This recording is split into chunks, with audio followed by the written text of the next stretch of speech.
kepada meteor. Kalau jatuhnya ke kutub utara atau saking kutub selatan. panasnya kata Rasulullah sallallahu alaihi wasallam, Kalau jatuhnya meteor itu di daratan.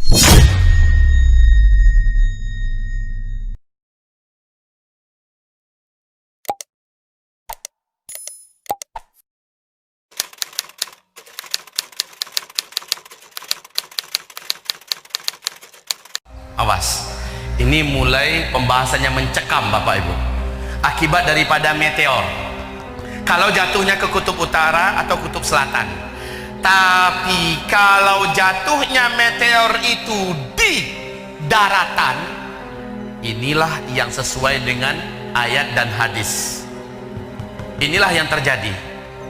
Kalau jatuhnya di daratan, maka dentuman yang besar meteor ini akan menimbulkan lobangan di permukaan daratan bumi yang besar. Partikel-partikelnya yang membumbung ke udara dengan cepat. Ini kan gelombang kejutnya menghasilkan kecepatan laju 800 km per jam. Dengan sangat cepat, partikel-partikel yang tadi membumbung ke udara, membungkus atmosfer bumi kita, membungkusi bumi ini. Maka bumi menjadi gelap gulita. Dukhon apa artinya? Dukhon artinya adalah kabut debu yang sangat tebal lagi panas. Kabut debu yang sangat tebal lagi panas. Saking tebalnya kata Nabi SAW, kamu tidak mampu melihat telapak tangan kamu walaupun kamu dekatkan ke arah wajah.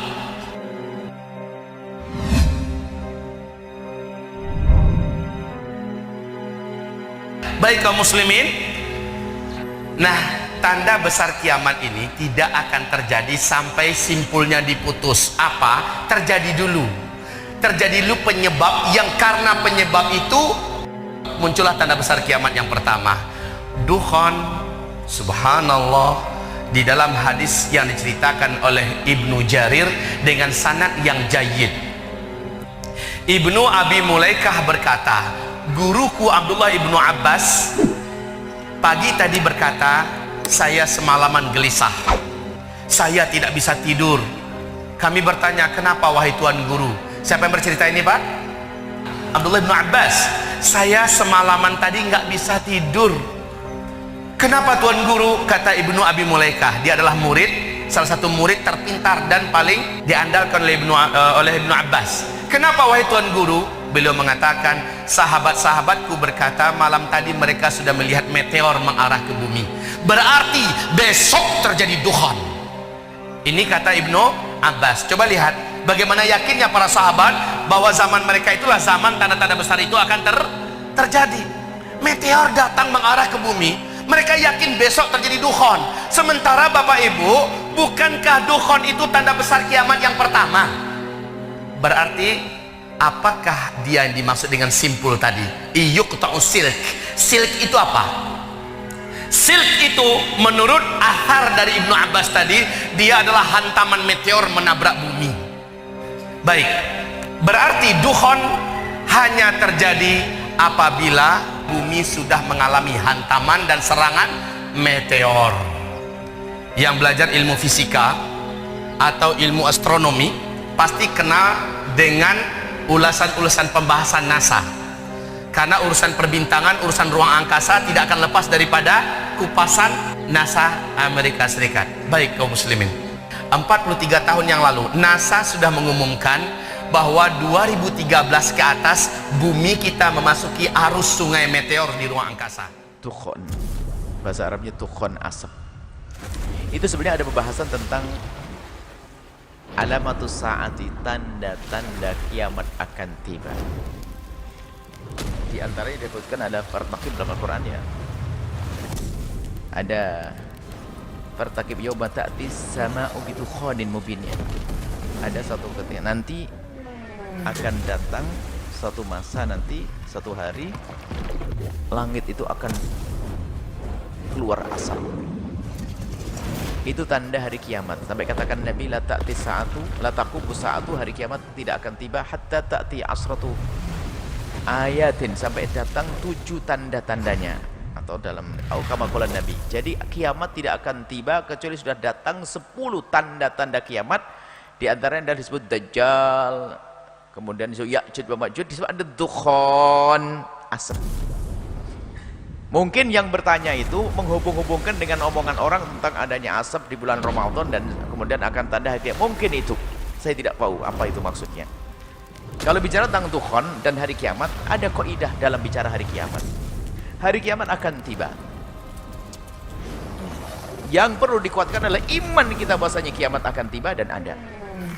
Dan setelah itu orang akan dibangkitkan di padang mahsyar dengan amalnya masing-masing. Itu yang harus kita bangun, keimanan. Adapun kapan datangnya, tidak perlu Anda menunggu-nunggu. Sebab sebelum Anda datangnya kiamat beneran, Anda punya kiamat sendiri yang harus Anda urusi. Kematianmu, nggak ada guna dunia ini. Orang sibuk nunggu kiamat, apa datang kiamat ditunggu, dan hitung-hitung. Apa hitung-hitung? Mati baru ngitung dia. Maka Nabi memberi kabar kiamat dan sebagai tanda-tanda ini untuk menambahkan keyakinan. Itu hanya cerita atau ada Tuhan apa? Ya biasa untuk viral segala macam. Ada nanti, ada datang nanti ada Ya'juj wa Ma'juj. Nanti ada Dajjal. Matahari terbit dari barat, gemetaran orang. Di dalam hati ada keyakinan ada hari kiamat. Contohnya apa? Matahari gak terbit dari timur, dari barat. Ada itu nanti semuanya. Dan selagi itu belum keluar, tidak akan jatuh hari kiamat. Dan ketahuilah wahai ahli iman, kalaupun datang hari kiamat, Anda ahli iman, Anda tidak akan merasakan capeknya hari kiamat tersebut. Kenapa? Karena Allah akan mengirim angin sejuk segar akan masuk ke rumahmu dan saat itu kau dicabut nyawamu. Selesai. Maka yang penting iman ini, tidak usah mikir Tuhan apalagi berita ini di ini tanda-tanda kiamat ini. Biarpun dia baca tanda-tanda kiamat bukan tambah khusyuk kepada Allah, sujudnya juga nggak tambah, hanya cerita atau untuk bahan untuk YouTube.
Jelas? Wallahu a'lam.